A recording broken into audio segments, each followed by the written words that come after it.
Bonjour, mon nom est Annie Pouliot, j'habite Longueuil, je suis avec mon fils Julien Dion. Je voudrais m'adresser aux gens de Santé Canada. Donc, Madame, Monsieur, je m'adresse à vous aujourd'hui pour vous exposer mon point de vue face au Code de sécurité 6 de Santé Canada. Je pense que les normes de sécurité doivent être révisées avec ouverture pour inclure les effets biologiques sur le fonctionnement cellulaire humain. Effectivement, sans être nécessairement considérées, plusieurs études rendent compte des effets nocifs de la radiation des micro-ondes sur le corps humain, notamment l'une du Dr Meller et une autre du Dr Ardel que je vais soumettre ici. Je laisserai après mon propos.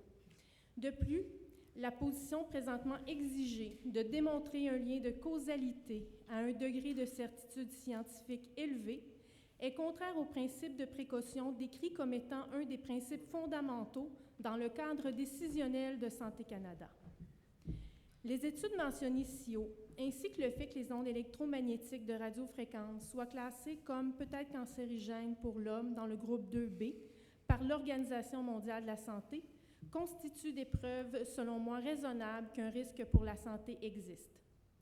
Le débat scientifique actuel ne consiste pas, selon moi, à préciser s'il y a implication d'effets biologiques sous le seuil thermique, mais bien de déterminer si ces effets sont nocifs ou non. Ainsi, je comprends qu'une norme qui se limite à régir uniquement les effets thermiques permet donc une prolifération des appareils sans fil. Du même coup, mon droit à me soustraire à ces effets est donc bafoué, car Santé Canada insiste pour avoir une preuve directe d'un effet nocif avant d'agir. Vous comprendrez que le droit de mes enfants de se soustraire à ces effets est également bafoué. Certaines erreurs se sont déjà produites précédemment en impliquant certains produits. On parle du tabac, de l'amiante, de la thalidomide.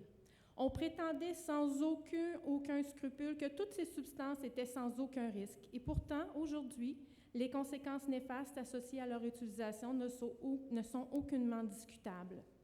Finalement, si l'innocuité du sans-fil était si définitive, je comprends bien mal comment les normes de divers pays puissent être aussi disparates. Si tel était le cas, aucun pays n'aurait banni les appareils émettant des micro-ondes de ses garderies. Aucun pays n'aurait banni les appareils émettant des micro-ondes de ses écoles, et les limites à respecter seraient uniformes.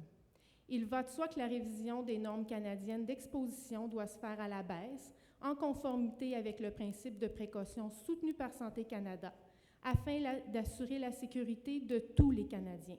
Je vous remercie.